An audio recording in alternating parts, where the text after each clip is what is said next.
그러나 각각 어떻게 그 위에 세울까를 조심할지니라. 이 닦아둔 것 외에 능히 다른 터를 닦아줄 자가 없으니 이 터는 곧 예수 그리스도라.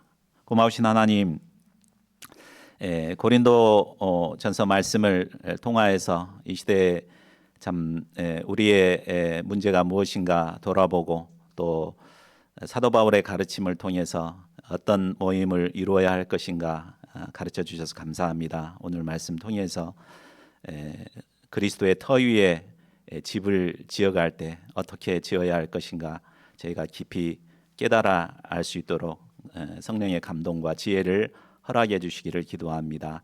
감사하고 모든 말씀을 주 예수 그리스도 이름으로 기도하였습니다. 아멘. 지난 1, 2장 말씀을 통해 우리는 고린도 교회의 분파 문제를 돕는 사도 바울을 공부했습니다. 1장에서 바울은 하나님의 능력이 되는 십자가의 돌을 붙들고 자신의 지혜와 총명을 자랑하지 말라고 도왔습니다. 2장에서는 자신의 간증을 기초로 복음 역사는 말과 지혜에 있는 것이 아니라 성령의 능력으로, 성령의 역사로 이루어짐을 가르쳤습니다. 오늘 우리가 배울 3장 말씀은 이 문제에 대한 결론이라 할 수 있습니다. 바울은 오늘 말씀을 통해 고린도 성도들이 존경하고 따르는 복음 사역자들이 하나님 앞에서 무슨 역할을 했는가 알려줍니다. 또한 이들로 인해 구원을 얻고 교회를 이룬 그들이 어떤 삶을 살아야 하는가를 가르쳐 줍니다. 우리가 존경하는 위대한 복음 사역자들의 역할이 무엇이고 또 우리는 어떤 삶을 살아야 할 것인가를 아는 것은 대단히 중요합니다. 이것을 바로 할 때 사람 중심의 신앙에서 벗어나 하나님 중심의 신앙생활을 할 수 있습니다. 본문 말씀을 통해 우리에게 두신 하나님의 선하신 뜻을 영접하고 하나님께서 기뻐하시는 신앙인들로 살아갈 수 있기를 기도합니다. 파트 1, 복음 사역자들의 역할 1절에서 9절입니다. 1절을 보십시오. 바울은 고린도 교인들을 신령한 자들을 대함과 같이 말할 수 없어서 육신에 속한 자, 곧 그리스도 안에서 어린아이들을 대함과 같이 한다고 말합니다. 여기서 신령한 자들은 성령의 인도하심을 받아 살아가는 성숙한 신앙인들을 말합니다. 반면 육신에 속한 자는 복음을 영접하고 구원은 받았지만 아직 여전히 영적으로 자라지 못한 육신에 사로잡힌 어린아이와 같은 자를 말합니다. 어린아이는 순수하고 때묻지 않았다는 장점을 가지고 있습니다. 반면에 치명적인 단점들이 있습니다. 어떤 것들이 있습니까? 아주 이기적이고 자기중심적입니다. 모든 걸 자기중심적으로 생각하고 평가합니다. 자기를 이뻐하고 사랑해주고 자기 원하는 것을 주면은 누구라도 좋아합니다. 그러나 자기 마음에 들지 않으면 사랑하는 부모일지라도 아빠 나빠, 엄마 미워 이렇게 말합니다. 또한 어린아이는 고집이 세고 자기 감정과 욕심대로 행합니다. 미국에 있는 제 아들 바울이는 지금은 아주 의젓하고 어른스럽습니다. 그런데 어렸을 때는 얼마나 고집이 센지 자기가 갖고 싶은 걸 주지 않으면은 그때 이제 공항이었는데 사람들이 다 보고 있는데 그냥 뒤로 누워갖고 막 떼굴떼굴 굴면서 막 울어요. 그러니까 어쩔 수 없이 이제 원하는 걸 사줬습니다. 이처럼 영적인 어린아이들은 이기적이고 육신의 소욕을 쫓아서 살아갑니다. 고린도 성도는 바로 이런 어린 아이들과 같았습니다. 자기 마음에 맞는 사람끼리 똘똘 뭉쳐서 편을 가르고 분쟁을 일으켰습니다. 자신이 속해 있는 그룹이 최고라고 생각하고 다른 그룹은 무시했습니다. 자기 지혜를 자랑하고 조금이라도 자존심 상하면 견디지 못하고 화를 냈습니다. 이 3절을 보십시오. 바울은 이런 어린아이와 같은 고린도 성도들을 젖으로 먹여 키웠습니다. 어머니의 젖은 영적인 자양분이 풍만하게 들어있어서 소화가 잘 되고 또 잘 자라게 해줍니다. 반면에 밥은 거칠어서 어느 정도 성장을 한 후에야 소화할 수 있습니다. 여기서 젖은 영적인 자양분이 풍부한 하나님의 사랑과 은혜가 담겨 있는 말씀들을 의미한다 할 수 있습니다. 수고하고 무거운 자들아 다 내게로 오라. 내가 너희를 쉬게 하리라. 얼마나 은혜롭습니까? 영접하는 자 곧 그 이름을 믿는 자들에게는 하나님의 자녀가 되는 권세를 주셨으니. 막 힘이 나죠? 이런 말 들으면. 반면에 밥은 꼭꼭 잘 씹어 먹어야 소화할 수 있는 것으로 회개와 결단, 순종을 요구하는 말씀이라 할 수 있습니다. 너희는 먼저 그의 나라와 그의 의를 구하라. 참 부담스럽죠? 아무든지 나를 따라오려거든 자기를 부인하고 날마다 제 십자가를 지고 나를 따를 것이니라. 참 부담스럽습니다. 어린아이 신앙을 가진 자들은 이런 말씀이 소화가 되지 않기 때문에 바울은 마치 엄마가 어린 아이를 어린 아이에게 젖을 먹이듯이 아주 은혜스러운 말씀으로만 그들을 섬겼습니다. 고린도 성도들은 바울이 고린도를 떠난 지 약 4년 정도 지났기 때문에 이제는 어린아이에서 벗어나 어엿한 성장한 성숙한 신앙인들이 되어야 했습니다. 그러나 그들은 여전히 어린아이 상태에 머물러 있었습니다. 자, 이들의 모습은 세월이 지나도 전혀 성장하지 않고 어린아이 그대로 있었습니다. 자라지 않는 아이의 모습을 보는 부모의 마음이 얼마나 고통스럽겠습니까? 시간이 지나도 전혀 성장하지 않는 우리의 모습을 보시는 하나님의 마음도 아마 그러할 것입니다. 반면에 무럭무럭 건강하게 자라나는 자녀를 보는 부모의 마음이 기쁘듯 영적으로 잘 자라고 성장하는 자녀들을 보시는 하나님의 마음도 기쁠 것입니다. 그러므로 우리는 자라나야 합니다. 거친 밥과 같은 부담스러운 말씀도 꼭꼭 씹어서 잘 소화하고 영적으로 성숙한 믿음의 사람들로 성장할 수 있기를 기도합니다. 고린도 성도들은 아마 바울이 자신을 어린아이로 평가했을 때 몹시 불쾌하고 그것을 인정하기가 어려웠을 것입니다. 나처럼 성경 지식도 많고 지혜가 많은 내가 어린아이라고 도저히 영접할 수 없었을 것입니다. 이에 바울은 그들이 어떤 점에서 어린아이와 같은 육의 사람인가를 근거를 제시합니다. 3절과 4절을 보십시오. 그들은 사람을 중심으로 모여 파벌을 형성하고 있었습니다. 각자 자신이 존경하는 인물을 중심으로 나는 바울에게, 나는 아볼로에게 라며 편을 갈라 서로 시기와 분쟁을 일으키고 있었습니다. 이처럼 특정한 사람을 중심으로 똘똘 뭉쳐서 다른 모임과 갈등을 일으키고 있는 것이 바로 어린아이 신앙의 전형적인 모습입니다. 이런 그들이 어린아이의 신앙에서 벗어나기 위해서는 무엇이 필요할까요? 그것은 먼저 그들이 존경하고 따르는 자들이 하나님이 쓰시는 사역자에 불과하다는 것을 아는 것입니다. 5절을 보십시오. 아볼로나 바울은 고린도 성도들을 믿게 한 하나님의 사역자들입니다. 여기서 사역자는 주인의 시종을 드는 종을 의미합니다. 그들이 존경하고 따르는 바울과 아볼로는 하나님이 사용하시는 종에 불과합니다. 다른 점이라면 각자 역할만 다를 뿐입니다. 자, 어떻게 다른지 6절, 7절을 우리 같이 한번 읽어보겠습니다. 시작. 나는 심었고 아볼로는 물을 주었으되 오직 하나님께서 자라나게 하셨나니 그런즉 심는 이나 물 주는 이는 아무것도 아니되 오직 자라게 하시는 이는 하나님뿐이니라.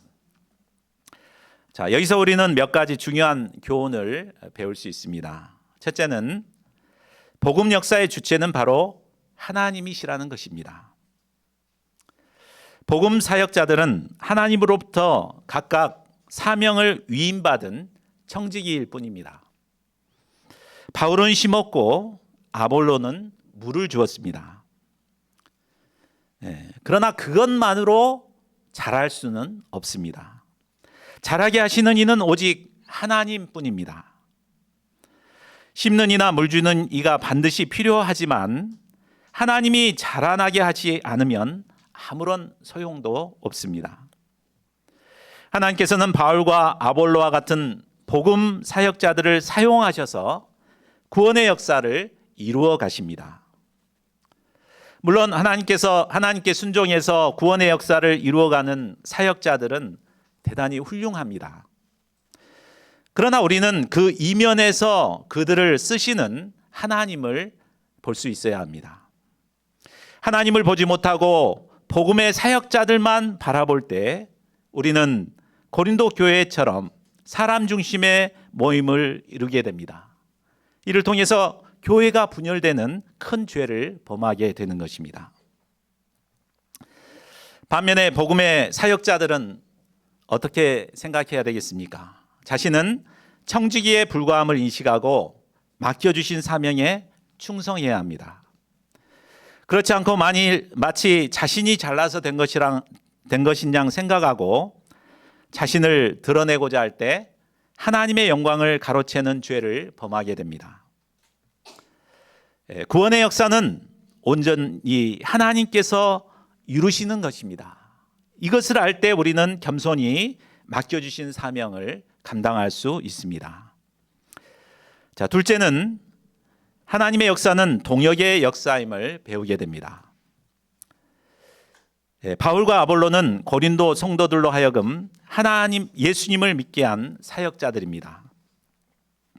이들은 하나님의 종들이지만 동시에 하나님과 함께 복음 역사를 이루는 동역자들입니다. 하나님은 전능하신 분이기 때문에 능히 홀로도 구원의 역사를 이루어 가실 수 있습니다. 그러나 하나님께서는 부족한 우리들을 동역자로 삼으셔서 함께 일하십니다. 그런데 함께 일하지만 각자 하는 역할이 다릅니다. 바울은 황무지 같은 곳에서 말씀을 심고 복음 역사를 일구는 개척의 사명을 감당했습니다. 철학과 수사학에 능한 아볼로는 후에 그곳에 물을 주고 가꾸는 양육의 사명을 감당했습니다. 인간적으로 생각하면 바울이 개척한 곳에 아볼로가 침범해서 열매를 빼앗는 것처럼 보일 수 있습니다. 역으로 아볼로 입장에서는 바울이 개척하고 섬겼기 때문에 자기가 열심히 하면 자기의 영광보다는 바울이 더 영광받을 거라고 생각하고 흐지부지하기 쉽습니다. 그러나 전혀 그들은 그렇게 하지 않았습니다. 그들은 하나님의 동역자로서 각자에게 주어진 사명에만 충성했습니다. 이를 통해 하나님 안에서 서로 동역하며 하나님의 역사를 섬길 수 있었습니다. 하나님의 역사는 동역의 역사입니다. 아름다운 동역의 역사가 있는 곳에 바로 성령의 역사가 일어납니다. 그러나 갈등하고 분열하는 곳에는 힘은 힘대로 들고 결코 성령의 역사는 일어나지 않습니다. 하나님의 역사는 뿌리는 자가 있는 반면 거두는 자가 있습니다. 뿌리는 자가 중요한 만큼 거두는 자도 중요합니다. 또 반대로 거두는 자가 중요한 만큼 뿌리는 자도 중요합니다. 서로의 중요성을 인식하고 동역하지 않으면 결코 영생에 이르는 열매를 거둘 수 없습니다. 하나님께서는 우리에게 각각 다른 은사들을 주셨습니다. 어떤 사람은 전도를 잘하는 은사가 있습니다. 또 어떤 사람은 말씀을 잘 가르치는 은사가 있습니다.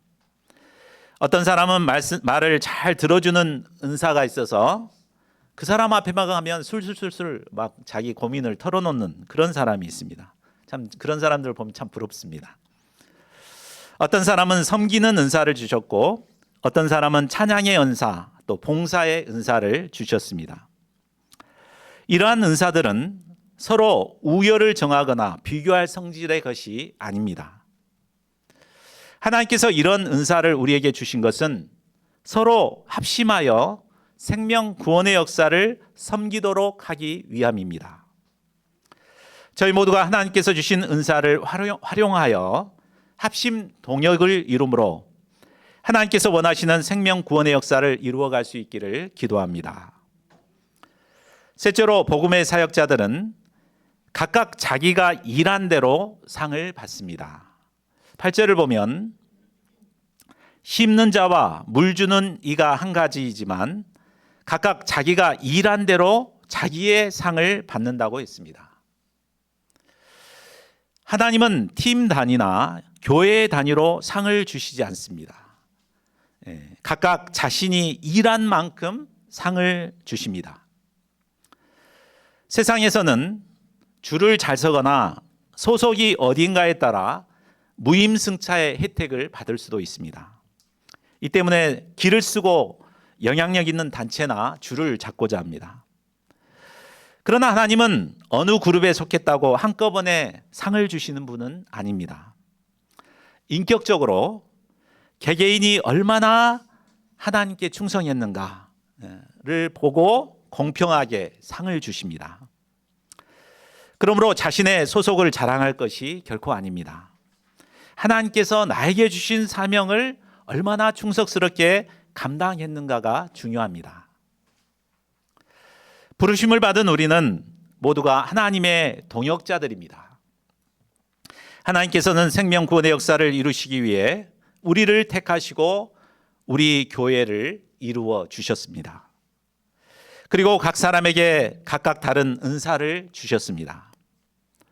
우리는 하나님께서 주신 은사로 합심 동역하며 하나님께서 주신 사명을 열심히 감당해야 합니다. 이를 통해 우리 모두가 하나님께서 주시는 생명의 열매들을 맺고 풍성한 상급을 받을 수 있기를 기도합니다. 파트 2, 그리스도의 터 위에 집을 짓는 건축자, 10절에서 15절입니다. 사도 바울은 계속해서 성도들이 힘써 일해야 할 것이 무엇인가를 설명합니다.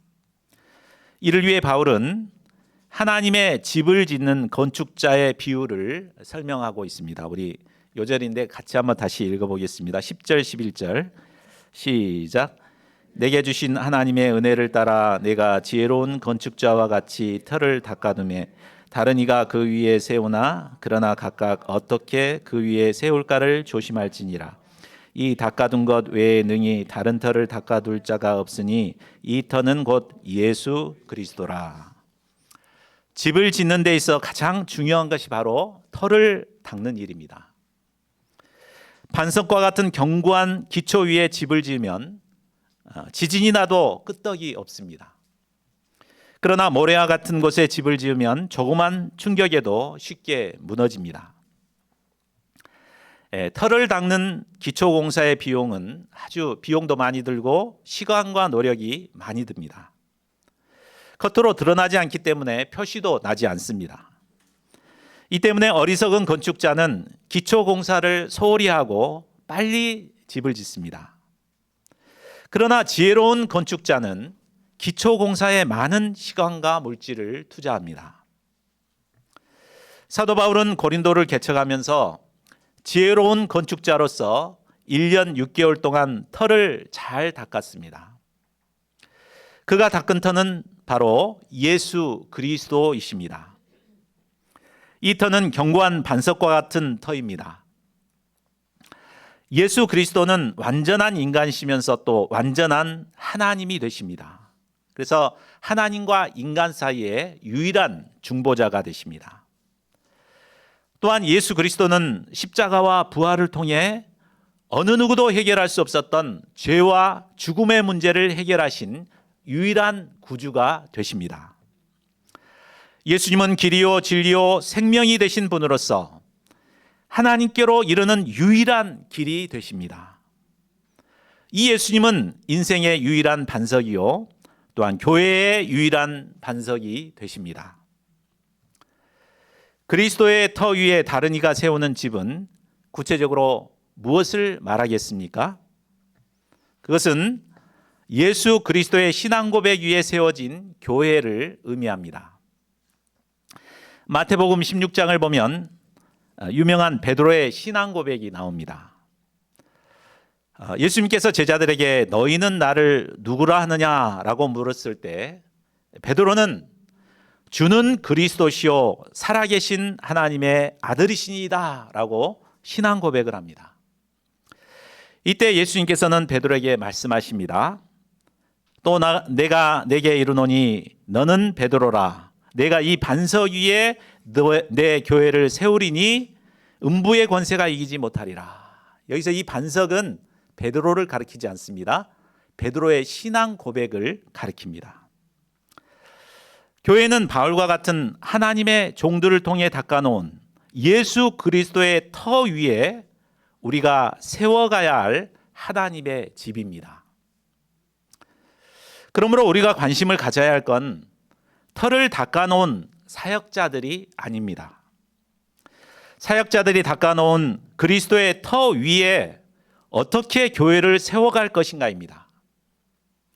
어떻게 하면 하나님께서 내게 주신 은사를 잘 활용해서 열심히 일해 이 교회를 든든하게 세워갈 것인가? 어떻게 하면 합심동역을 잘해서 이 교회를 번듯하게 세울 것인가? 이렇게 관심을 가져야 합니다. 자, 그러면 우리가 하나님께서 기뻐하시는 교회를 세우기 위해서는 조심해야 할 것이 무엇입니까?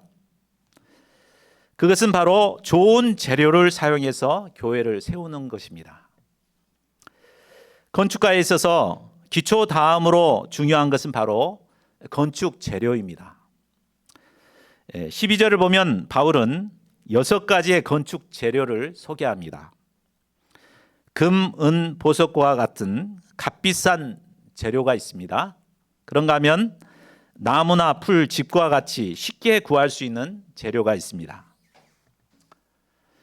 금은, 보석은 비싸기도 하고 구하기도 힘들고 무엇보다 그것으로 집을 지으려면 오랜 시간이 걸립니다.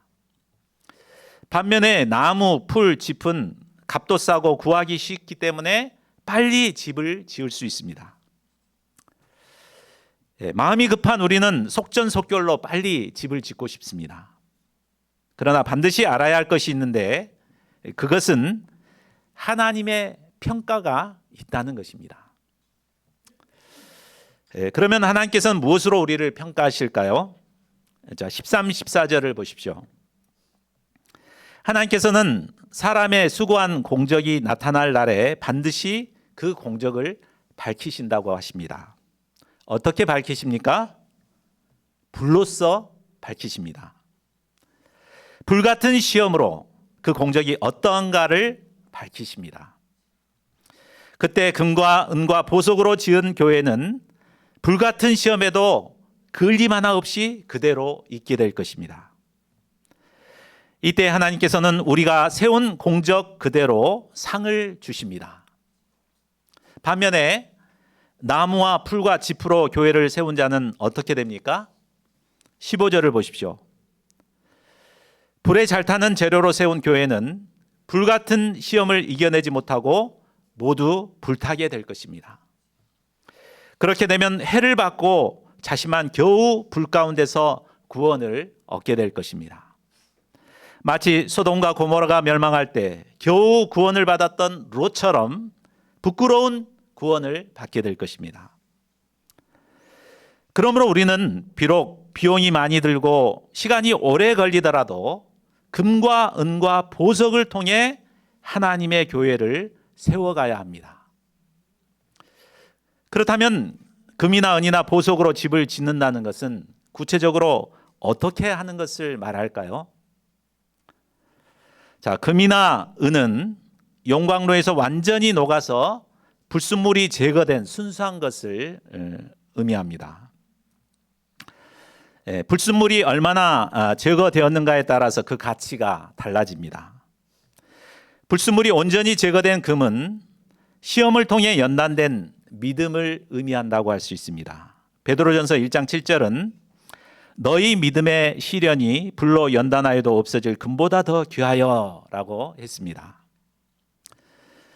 또 불순물이 제거된 은은 정결하고 순결한 말씀을 의미합니다. 시편 12편 6절은 여호와의 말씀은 순결하며 흙 도가니에 7번 단련한 은 같도다라고 말합니다. 또 보석 역시 지혜의 말씀을 의미합니다. 잠언 3장 15절은 고백합니다. 지혜는 진주보다 귀하니 내가 사모하는 모든 것으로도 이에 비교할 수 없도다.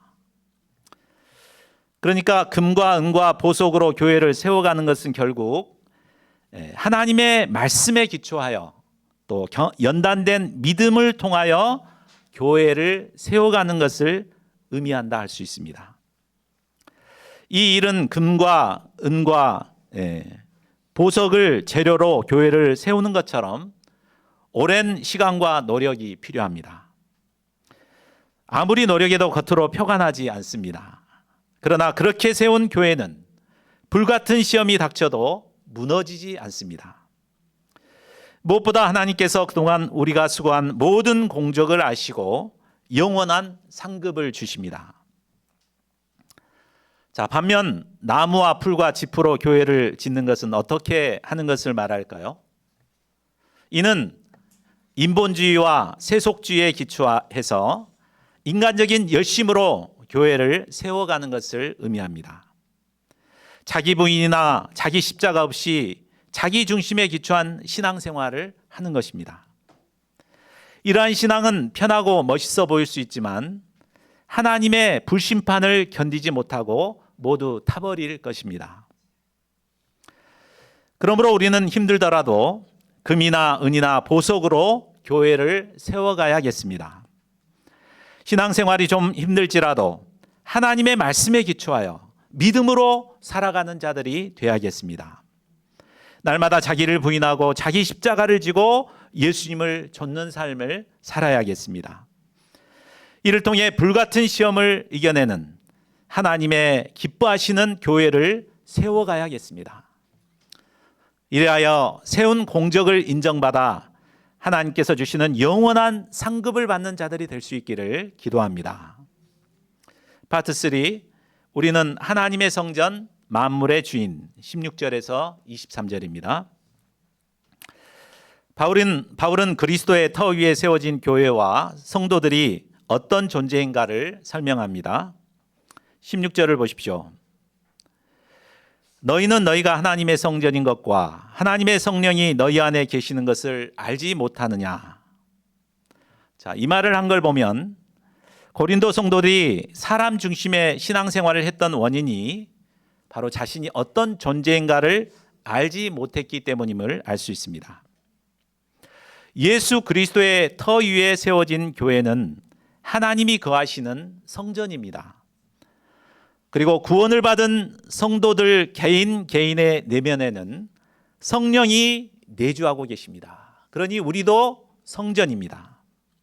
이것을 알 때 성전을 더럽히는 자를 멸하시는 하나님 앞에 두렵고 떨림으로 살아가게 됩니다. 또한 거룩하신 하나님 앞에서 세상과 구별된 거룩한 삶을 살게 됩니다. 자, 그런데 18절을 보십시오.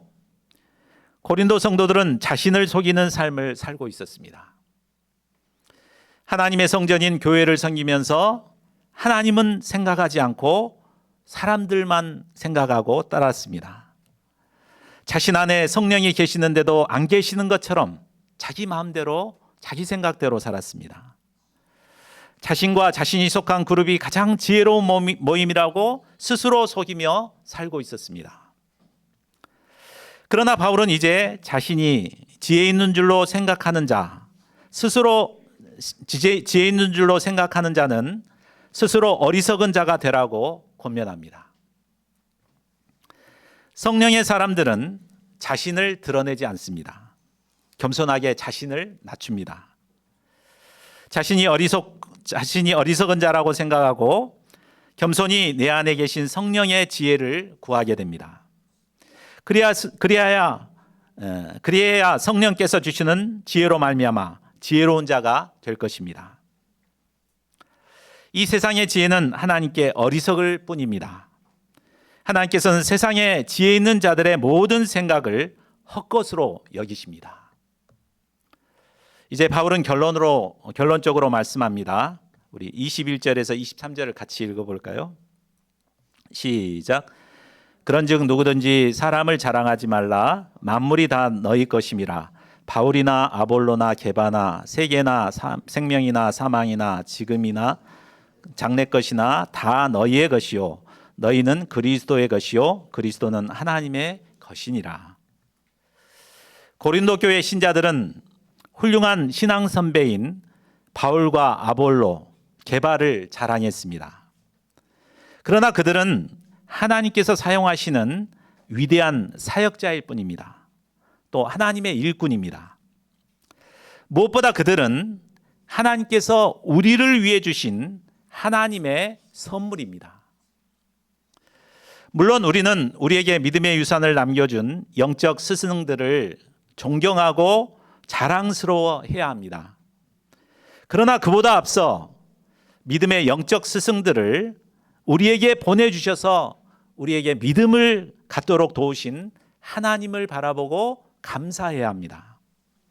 더 나아가 기독교 세계관을 가지고 하나님께서 우리에게 맡겨주신 생명 구원의 역사를 감당해야 합니다. 한마디로 사람 중심의 신앙에서 벗어나 하나님 중심의 신앙생활을 해야 합니다. 우리 중에 혹시 사람 중심의 신앙생활을 하고 있는 분은 없습니까? 있다면 회개하고 하나님 중심의 신앙생활로 돌이킬 수 있기를 기도합니다. 자, 말씀을 맺겠습니다. 이상을 통해 우리는 복음 사역자들의 역할이 무엇인가를 배웠습니다. 그들은 하나님의 종으로서 우리에게 믿음을 갖게 하고 교회의 기초가 되는 예수 그리스도의 터를 닦은 분들입니다. 우리는 신앙의 스승인 그들이 닦아놓은 이 터 위에 교회를 세워가야 합니다. 하나님께서 각자에게 주신 은사를 발휘하여 합심 동역하여 하나님의 교회를 세워가야겠습니다. 많은 비용과 시간이 들더라도 금 같은 믿음과 또 은이나 보석과 같은 하나님의 말씀으로 교회를 세워야겠습니다. 이를 통해 불같은 시험도 능히 이겨내고 하나님의 상급을 받는 저희 모든 교회가 될 수 있기를 기도합니다. 우리 요절 말씀 읽고 함께 기도하는 시간 갖겠습니다. 시작. 내게 주신 하나님의 은혜를 따라 내가 지혜로운 건축자와 같이 터를 닦아두매 다른 이가 그 위에 세우나 그러나 각각 어떻게 그 위에 세울까를 조심할지니라. 이 닦아둔 것 외에 능히 다른 터를 닦아둘 자가 없으니 이 터는 곧 예수 그리스도라. 기도 제목 첫 번째로